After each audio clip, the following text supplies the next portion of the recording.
What is going on, everyone? It is Tyler McKinney back here again, and today we're going to get back into the XFL. We've got some news on some quarterback movement that's happening, and sometimes that is a little bit frustrating because it's like you just go through and you break down the team, you put out a video for it, and they change everything.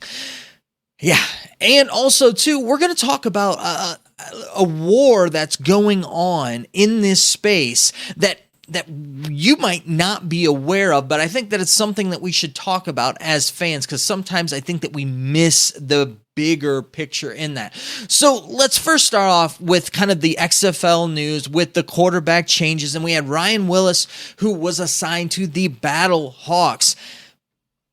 Oh, he's gone. So they released him and he's not going to be on the team. So now this is pretty much going to be AJ McCarron's team. So yeah, good job for him. You know, a guy extending his career, a guy who's been a journeyman along really his whole NFL career, been from place to place to place, never really found a home, been a guy fighting for a spot on a roster. And you know, it's kind of cool to see that. Hopefully he does well. Hopefully this doesn't end up like Matt McGloin and it's just a bad situation and scenario. You've got Nick Tiano behind him, a guy out of Chattanooga who's kind of flirted with the NFL, the CFL, you know, don't have a whole lot on him.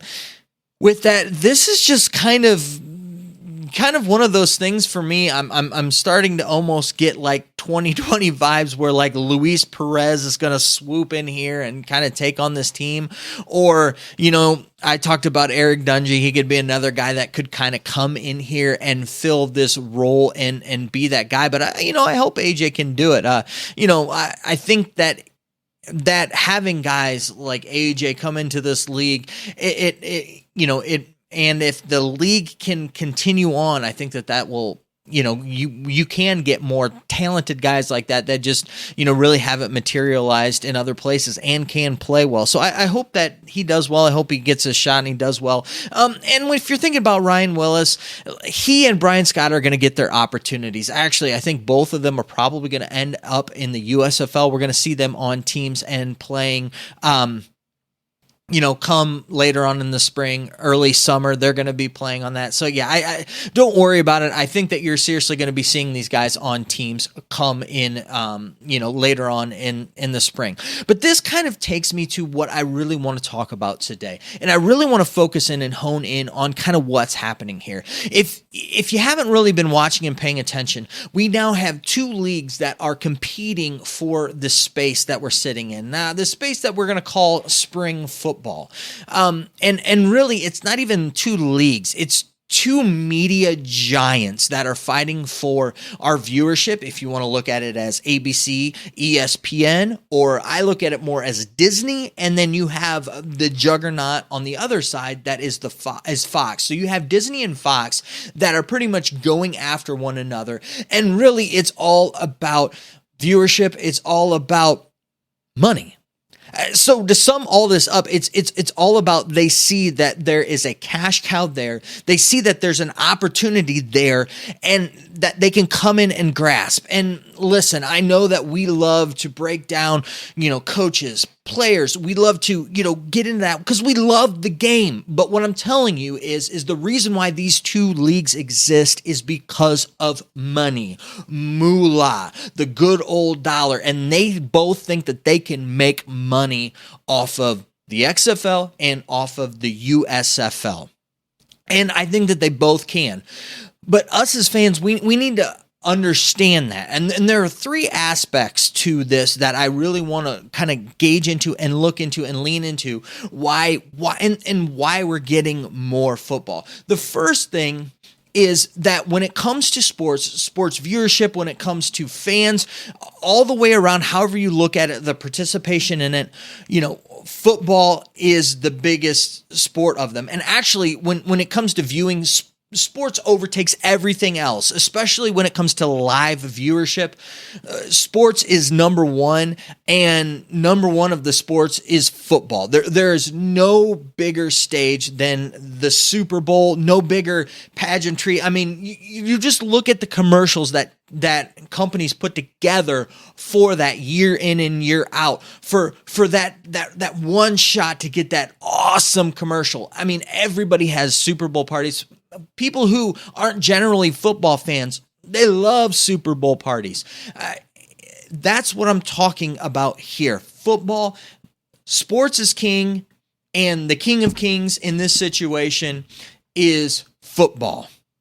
So when you have an opportunity to bring in the most watched game in and you can slot it in, you're going to.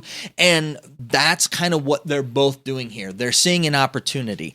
The other thing with it, so you've got first that, football is the sport that gets the most viewership, that gets the most eyes, that makes the most money for them. The second thing with that is that now you have gambling. Online gambling has exploded. It has exploded so much that every time I listen to Pandora while I am running, I get inundated because I live in Ohio. And starting this year, the only reason why I know this is because of the bazillion commercials that I've heard about how DraftKings is coming to Ohio in 2023, and it's only a few weeks away. It's only this many weeks away, and now, I'm inundated with it daily, not just DraftKings, but everybody else under their sun that has any type of sports betting. They are going nuts, and sports betting has become huge. You can bet on pretty much anything. $5 here, $5 there. Guys are doing it. And it has become a humongous industry. And, that companies are making tons of money and putting tons of money into, all of these sports betting sites, into, what you can bet on and what you can't bet on. You just think about it. Talking about sports gambling has changed it so much that people that don't even bet know what spreads mean, know what the line is, know what an over-under is. If you would have talked about sports in that way back in the 90s, I don't think people would have had a clue what you're talking about. But when I talk to sports fans and I tell them that the spread is, whoever minus 3 points, they know what that means. People know that a home team is automatically gonna give 3 points to the away team. It's kind of that home field advantage. People know what I'm talking about, and it's all about sports betting. People know what an over-under is. And so, sports betting has become huge, and so those companies now have come alongside and brought in money, advertising, and everything around the game of football, which is the most watched game, and propped it up. So that's the second tier. The third tier of everything is just that when you have, when it comes to, regular media, sports media, there is a lull time. There's a time when broadcasters, when those that, work in sports media, when they take their vacations is the end of February, pretty much through the end of March is their off season. They just know that it's going to be a downtime in sports. Why? Mainly because there is no football. So when you get to the end, so right now, this upcoming Sunday, we're gonna have the granddaddy of them all, the Super Bowl. After that, you're going into a period of just kind of a lull. The NBA, NHL haven't gotten to anything with their playoffs yet. Baseball hasn't started yet. College basketball, we haven't hit March Madness, and really March Madness is kind of like a 2-weekend kind of a thing, to where it's not really a big, long, extended period of time, to where, during this period of, I'm going to say mid-February, really all the way up until you get into the summer, you've got kind of a law there where there's these spaces that they need to fill up. And when you looked at what the XFL, did, they were drawing, I mean, they're not great numbers for football, but they're great numbers for sports. I mean, for a average TV NBA basketball game, they were great numbers. For an average NHL game, great numbers. So when you're looking at this and you need to fill space, what better than to fill it with football? So when you start breaking it down and you see that they're fighting for this space, and there's this war between these two gargantuan titans over our viewership, over our money, what we're going to spend money on, what teams we're going to root for, what we're going to do. Us as fans, you're like, Tyler, that's all a bunch of great information. But what do we do with that? What do I do with this information now that I know it? Now that you've made me aware of all of this stuff that's going on around us, what do I do with this information? We use it to our benefit. Meaning, if we want to have spring football, you got to watch the games. You got to go to the games. You got to support the teams. You got to buy the merch. You know what? If you're into betting, go ahead and bet. But you got to put the butts in the seats, and you've got to have fans and stands. You got to see it, and you got to be watching. You got to be talking about it. We as fans need to continue to build this up. As I've said before, I said back in 2020, and I'm saying it now, we have to tell people about it. You have to, hey, have you checked out the XFL? Yeah, oh man, you know what? This is dynamic football. You'd actually watch it. You'd be surprised with it, how good it is. And yes, some of the viewership dipped as weeks on, but it was steady. And they, again, compared to to the competition that's out there, it's doing a great job. So I'm saying all this to tell you that, again, you're talking to a guy who wants both. I want the XFL. I want the USFL. I'm not going to sit in one camp or the other. I will say that I like the aesthetics of the XFL much better. I love the logos much better. I love what they have going on with the looks of things better than the USFL, but I'm not saying that it's better than that. We need both of them, because if they are continuing to fight, if they're fighting for our viewership, that's a good thing. That means that they're both going to pay more to the players, the coaches, which is going to entice them more, which is going to build up the product. So we're going to get a better product because we're viewing it. If we sit here and say, oh, well, I'm only watching this and not this, guess what? They're not going to put as much money into it because they don't have to compete with this one, or vice versa, however you want to look at it.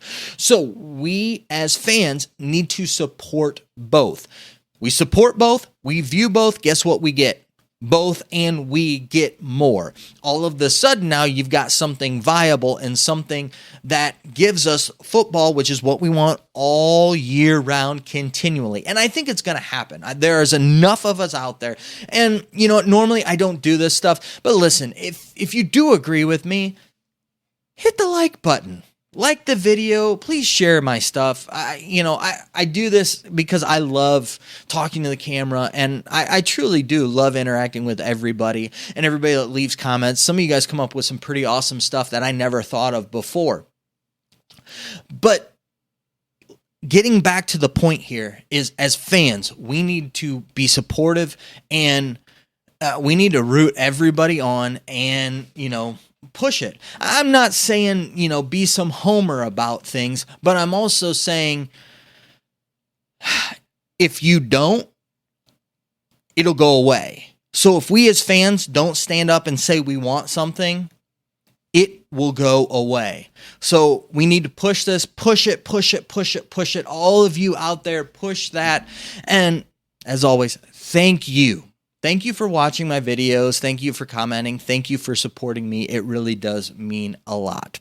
So I want to know your thoughts down in the comment section. Let me know what you think about all of what I had to say. I know I probably got a little long-winded with it, but this is something that I do want to see succeed. And so I think that it's worthy of talking about and going to lengths about. So let me know what your thoughts are down in the comment section, and we'll continue the conversation on down there. Listen, guys, I know that you're busy. I know that I'm busy. So let's get on out of here. You have a good night. Bye.